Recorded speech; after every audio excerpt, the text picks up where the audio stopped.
Hello everyone, welcome back to my channel. This is the very last video. हम कर्णगत रोग में almost सारे टॉपिक्स कवर कर चुके हैं। तो इसमें 3 टॉपिक्स बाह्य कर्णगत रोग के बाद ये जो आते हैं जो बुक में, ऑटोस्क्लेरोसिस, मीनियर्स डिजीज और वर्टिगो। इससे ना आपका शॉर्ट क्वेश्चन फ्रेम हो सकता है, तो हम एक बार इसको डिस्कस कर लेते हैं। तो सबसे पहले आते हैं कि 3 पार्ट्स बताए गए हैं। ऑटोस्क्लेरोसिस पढ़ने से पहले जो आपको पता होने चाहिए, एक ऑटिक लैब्रिंथ, एक पेरियोटिक लैब्रिंथ एंड ऑटिक कैप्सूल।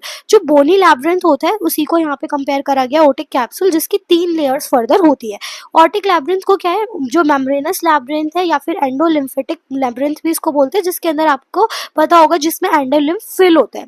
और पेरियोटिक कौन सा होता है, जिसमें पेरीलिम्फेटिक लैब्रिंथ बोलते हैं, मतलब जो खाली स्पेस होता है, जो ऑटिक लैब्रिंथ और जो पेरीलिम्फ के बीच का स्पेस है उसको बोलते हैं। तो यहाँ पे भी कुछ इमेजेस के थ्रू आपको पता है जो इनर ईयर का स्ट्रक्चर होता है उसके अंदर यहाँ पे दिखाया गया कि जो सेमी सर्कुलर कैनाल्स हैं उसके अंदर जो यहाँ पे ना 2 चीज फैक्टर आएंगे, एक स्टेप्स की वजह से होता है और एक मेलियस। तो अभी हम देखते हैं सबसे पहले ऑटिक लैब्रिंथ की अगर हम बात कर रहे हैं तो सबसे पहले आपको बताना चाहिए ऑटिक कैप्सूल में 3 लेयर्स है। एंडोस्टील जो इनर मोस्ट है, फिर एंडोकॉन्ड्रल, उसके बाद आती है पेरियोस्टील। पेरियोस्टील क्या होती है, जो ना अब देखो यहाँ पे दिखा भी रखे, जो आउटर लेयर है जो कि बोनी लैब्रिंथ को कवर कर रही है। और फिर अनकॉन्ड्रल की अगर बात करें तो एक कार्टिलेजनस होती है। ये पता ही है कि जो कार्टिलेज के लिए हम वर्ड का यूज करते हैं वो कॉन्ड्रल वर्ड है या कॉन्ड्रोसाइट्स आपने पढ़ा होगा तो उससे रिलेट करते हैं।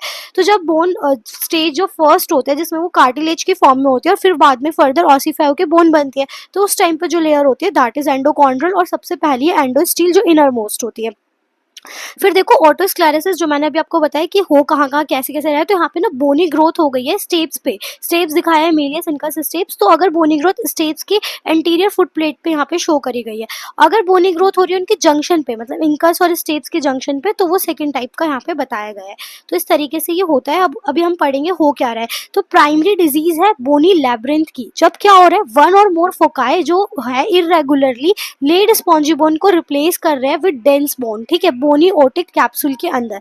जिसके अंदर हो क्या रहा है मैंने आपको दिखा दिया, एक बोनी सी ग्रोथ बन जाती है मोस्ट कॉमनली कहाँ, स्टेप्स पे या फिर स्टेप्स और इनकस के बीच में जो स्पेस है वहां पर, उनकी जंक्शन पे। तो इस तरीके से एक आउट ग्रोथ बन जाती है। एग्जैक्ट कॉज इसका नहीं पता है। इसमें हो सकता है कि bony labyrinth is made up of enchondral bone, तो वो कभी कभी क्या हो जाती है, हार्ड हो गई है, ठीक है, तो हार्ड बोन में चेंज हो गई है। और उसके जो एरियाज है जहां जहां पे कार्टिलेज रेस्ट करते हैं वहां पे कुछ फैक्टर्स है जिसकी वजह से उन्होंने एक नई बोन फॉर्म कर दी, स्पॉन्जी बोन।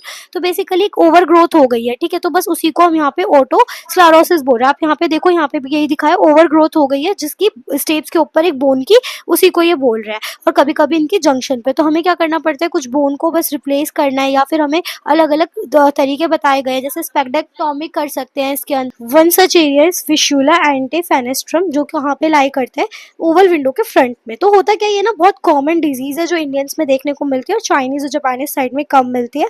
फिर बस इतना ही आपको याद रखना है कि ऑटोजेनेसिस हो चुकी है जो इम्परफेक्ट तरीके से, अलग तरीके से, जहाँ पर कुछ बोन का पार्ट ग्रो कर गया है।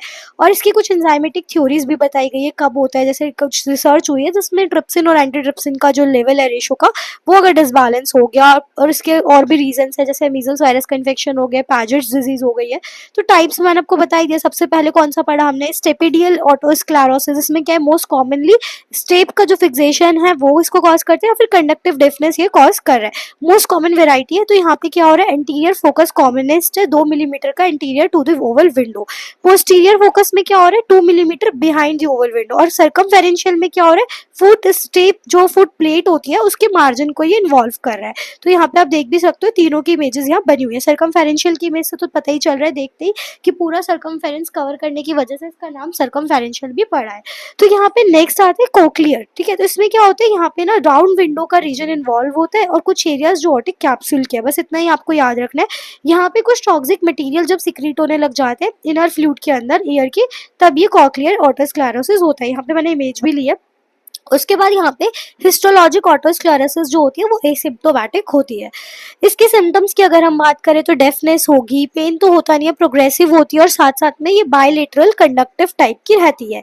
यहाँ पे टिनिटस बहुत कॉमन है, गिडीनेस, स्पीच मोनोटोनस हो जाएगी और वेल मॉड्यूलेटेड स्पीच मिलती है। एक श्वार्ट्ज साइन आता है, वो क्या होता है, रेडिश कलर का हुए प्रेजेंट होता है, reddish hue on the tympanic membrane. इसमें क्या होता है, इंडिकेट करता है active focus with increase vascularity. तो इसको मैं आपको दिखा यहाँ पर आप देख सकते हो इस तरीके का कुछ रेडिश कलर का ह्यू प्रेजेंट होता है, तो उसी को हम यहाँ पे इनएक्टिव ओटोस्क्लेरोसिस, एक कंजस्टेड एरिया जो टिम्पैनिक मेम्ब्रेन पे मिलता है, फ्लैमिंगो पिंक ब्लूइश कलर का ब्लश, उसे श्वार्ट्ज़ाइन कहते हैं। फिर अगर हम ट्यूनिंग फॉर्क टेस्ट करेंगे तो मैंने बताया कंडक्टिव डेफनेस मिलेगी, एक ऑडियोमेट्रिक कारहार्ट नॉच करके एक ऑडियोग्राम बनाया जाता है, उसमें ये चेक करते हैं, तो उसके अंदर अलग अलग चीज़ें आप पढ़ सकते हो कि कारहार्ट नॉच में क्या होता है, इसमें स्लाइट रिडक्शन मिलता है बोन कंडक्शन में 2000 हर्ट्ज की फ्रिक्वेंसी पे। नेक्स्ट जो आपकी इसके ट्रीटमेंट की बात करें तो कोई मेडिकल ट्रीटमेंट एज इफ नहीं दे रखा है, सोडियम फ्लोराइड की dose 20 mg twice a day बताई गई है। उसके बाद सर्जिकल बताया ना मैंने कि उसके ऊपर होने की वजह से स्टेबलेक्टॉमी हम इसके अंदर कर सकते हैं, और साथ साथ में क्या करना होता है, ऑटोस्क्लेरोटिक स्टेप्स को रिमूव करके वहां पर कुछ इंसर्ट करे, तो क्या है वो prosthesis is insert between incus and Oval window, क्योंकि वो रिमूव हो गई है तो कुछ तो करना पड़ेगा, तो हमने आर्टिफिशियली इसको इंड्यूस करा। फिर एक डिजीज आती है vertigo, this is important for the short answer question, तो आपको पता होना चाहिए कि वर्टिगो क्या होता है। एक डिफाइन किया जाता है फुल सेंस ऑफ ओरिएंटेशन, ऐसा लगता है सर घूमे चक्कर खाए जो सॉन्ग है ना, that is all related to vertigo, उसको याद कर लो आपको वर्टिगो कवर हो जाएगा। तो वर्टिगो क्या होता है, full sense of orientation of one's on self in relation to the surrounding, ऐसा लगता है सर घूम रहा है, मतलब सराउंडिंग तो नहीं घूम रही बट ऐसा फील होता है। सब्जेक्टिव सेंसेशन ऑफ इम्बैलेंस हो गया, इसके कॉजेस क्या है, पेरिफेरल या फिर सेंट्रल। अगर हमारा सेंट्रल नर्वस सिस्टम इन्वॉल्व है तो वेस्टिबुलर नर्व जो होती है ब्रेन स्टेम में, उसकी अगर कुछ सिस्टम में इफेक्ट आ रहा है तो ये। और अगर हम पेरिफेरल की बात करें तो जो वेस्टिबुलर, जो हमें वेस्टिबुलर नर्व है उसके अंदर अगर उसके ऑर्गन्स अफेक्टेड है या फिर फर्स्ट ऑर्डर न्यूरॉन्स, तो इसकी वजह से ये होगा। पेरिफेरल में और भी रीजंस हो सकते हैं, जैसे वेस्टिबुलर न्यूरोनाइटिस हो गया, लैबिरिंथ जो प्रेजेंट होता है उनमें कोई प्रॉब्लम हो गई, हेड ट्रॉमा हो गया, या फिर सिफिलिस है, कॉस्टिक न्यूरोमा है, पेरिलिम्का फिस्टुला, मिनर्स डिजीज, जो भी हम पढ़ेंगे इनकी वजह से ये हो सकता है। लेकिन सेंट्रल की अगर हम बात करें तो उसमें क्या होता है, सर्वाइकल वर्टिगो हो सकता है, multiple sclerosis, epilepsy, tubers of brain stem, ये सारे फैक्टर्स आते हैं। इन्वेस्टिगेशन में क्या है, पेशेंट को पहले ट्रीट करना है जो सिम्टम्स है उसके अकॉर्डिंग, बाद में अगर वो कंफर्टेबल है तो उसके इन्वेस्टिगेशन अलग अलग एडवाइस किए जाते हैं।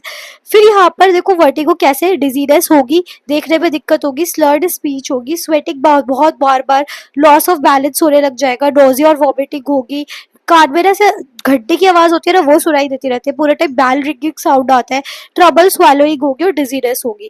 यहाँ पे इसके अंदर हम हिस्ट्री लेते हैं कि कोई इंजरी तो नहीं है, कोई डायबिटीज का केस तो नहीं है, फिर ऑटोस्कोपी करी जाती है एग्जामिन करने के लिए, और देखो यहाँ पे दिखाया है सर कैसे घूम रहा होता है। इसके अंदर बीपी फ्लक्चुएट होने की वजह से भी हो जाता है। यहाँ पे ना टेस्ट भी किए जाते हैं, जैसे हियरिंग का टेस्ट, लैब्रिथ का टेस्ट, रेडियोलॉजिकल एग्जामिनेशन भी किए जाते हैं, सर्वाइकल स्पाइन और स्कल का, ईसीजी और न्यूरोलॉजिकल इन्वेस्टिगेशन जिसमें सीएसएफ एग्जामिनेशन किया जाता है। इसके अंदर जो भी डिजीज है उसके कॉज को ट्रीट करो और अश्योर करो कि पेशेंट की रिकवरी हो जाए, और साथ में गिडीनेस इतनी डेंजरस नहीं है तो उसके अंदर जो भी ज्यादा तेज की आवाजें हैं ये ना सुने वो, तो ठीक फील करेगा। अब नेक्स्ट हमें पढ़ना है मीनियर्स डिजीज। तो अब हम बात करते हैं मेनियर्स डिजीज की। तो ये हो क्यों रही है, ये एंडोलिम्फेटिक हाइड्रॉप्स भी इसको बोलते हैं। इसमें क्या होता है, जो हमारा मिडल ईयर है ना उसके अंदर जब एंडोलिम्फेटिक सिस्टम जो डिस्टेंड हो जाता है, एंडोलिम्फ मतलब भर जाता है मिडल ईयर में, ठीक है, तो उसकी वजह से ये डिजीज होती है मिडल ईयर की। इसमें क्या क्या होता है, वर्टिगो जो बताया, सर घूमे चक्कर खाए, सेंसोरी न्यूरल हियरिंग लॉस जो हमने पढ़ा है, टिनिटस और ऑरल फुलनेस। इसके अंदर क्या होता है कि जो हमारा defective absorption by endolymphatic sac हो गया, ये इटियोलॉजी है, एलर्जी हो सकती है, सोडियम वाटर का रिटेंशन ज्यादा बढ़ चुका है, सिंपैथेटिक ओवर एक्टिविटी हो चुकी है, किसी को हाइपोथायराइडिज्म है या फिर ऑटो इम्यून या वायरल कोई इटियोलॉजी है। मेन पैथोलॉजी क्या होती है, डिस्टेंशन ऑफ एंडोलिम्फेटिक सिस्टम, किसके, जिसके अंदर इंक्रीज वॉल्यूम हो चुकी है एंडोलिम्फ की। मेनली वो किसको अफेक्ट कर रही है, कॉक्लियर डक्ट को, सेक्यूल को, और साथ में लेसर एक्सटेंट तक यूट्रिकल को भी अफेक्ट करती है, और सेमी सर्कुलर कैनाल्स को। एग्जैक्ट कॉज आज तक पता नहीं है, तो यहाँ पे यही दिखाया गया है कि जो डिस्टेंडेड एंडोलिम्फ है, आप देख सकते हो यहाँ तक नॉर्मल एंडोलिम्फ फील्ड दिखाया और यहाँ पे ये डिस्टेंड हो चुका है बहुत ज्यादा, तो इसीलिए इसकी वजह से ये हो रहा है। इसके अंदर बार बार ऐसा लगेगा चक्कर आ रहे हैं, वॉमिटिंग, नॉजिया जैसे सिम्टम्स आएंगे। ट्यूलियोस फिनोमिना क्या होता है ना, नॉइज अगर जैसी मिल रही है वहां से ये इंड्यूस वर्टिगो देखने को मिलता है। फिर हियरिंग लॉस भी मिल सकता है, फ्लक्चुएटिंग एसएनएचएल मिल सकता है, या फिर distortion of sound, intolerance to loud sounds, tinnitus मिल सकता है, सेंस ऑफ फुलनेस, ऐसा प्रेशराइज फील होगा, और इमोशनल अपसेट। इसमें ऑटोस्कोपी करते हैं ना तो कोई सीन मतलब टिम्फोनिक मेम्ब्रेन जो बिल्कुल परफेक्ट दिखेगी, कोई अबनॉर्मैलिटी नहीं है। लेकिन जब हम ट्यूनिंग फॉर्क टेस्ट करते हैं तो एसएनएचएल मिलता है, साथ में निस्टैग्मस भी मिल सकता है जब कभी एक्यूट अटैक आते हैं इसके तब। इसमें जनरल मेजर्स में हमें रीअश्योरेंस देना है, उसको बोलना है स्मोकिंग ना करे, और साथ में सॉल्ट सोडियम जो डाइट होती है ना, सॉल्ट का जो इंटेक है उसे कम करना है, एक्सेसिव इंटेक ऑफ वाटर कम करना है। फिर हमें जो ओवर इंडल्जेंस रहते हैं, लोग कॉफ़ी ज़्यादा पी रहे हैं, अल्कोहल ज़्यादा ले रहे हैं, स्ट्रेस ज़्यादा ले रहे हैं, उन्हें अवॉइड करने को बोलना है, और साथ में क्या करवाना है, बेस्ट बेड रेस्ट करवाना है, कुछ ऐसे सिडेटिव्स देने हैं जो वर्टिगो को रिड्यूस करें। तो इतना आपको समझ आ गया होगा। फिर हमें अगर ज़्यादा किसी को हो गया क्रॉनिक फेज में, तो क्या करना होता है, Stemetil 10 mg twice a day for 2 months, और वेजोडाइलेटर्स जिसमें बेटा हेस्टिन दिया जाता है। फिर हम डायूरेटिक्स देते हैं जिससे वो रिटेंशन कम हो, तो उसमें आपको याद होंगे डायूरेटिक्स के नाम, तो फ्यूरिजामाइड रहते हैं 40 mg on alternate days. Surgical treatment में कंजर्वेटिव ट्रीटमेंट या डिस्ट्रक्टिव। कंजर्वेटिव में हमने सर्जरी करनी होती है इसके अंदर, जिससे कि वर्टिगो को डिसेबल करके उसकी हेयरिंग को बचाया जा सके। इसमें एंडोलिम्फेटिक शंट ऑपरेशन रहता है, फिक्स ऑपरेशन रहता है, सेक्शन ऑफ वेस्टिबुलर डफ को इसको सही किया जाता है। फिर डिस्ट्रक्टिव में टोटली हमें डिस्ट्रॉय कर दे रहा है वेस्टिबुलर और कॉक्लियर फंक्शन को, जिसके अंदर क्या करते हैं, अब सीधा लेब्रिथ को हटा देते हैं, या फिर क्या करते हैं, intermittent low pressure pulse therapy देते हैं, Meniett device therapy. I hope this is very clear to you all. यहाँ पे से शॉर्ट क्वेश्चन आ सकता है आपके एग्जाम में। बाकी हमने सारी डिजीजेस कवर कर ली, टेनिटस पढ़ लिया, उससे पहले हमने ऑटोस्क्लेरोसिस पढ़ लिया, सब कुछ कवर हो चुका है। अगर आपको ये वाला पीडीएफ और प्लस मेरे नोट्स चाहिए तो आप मेरे टेलीग्राम को रेफर कर सकते हो।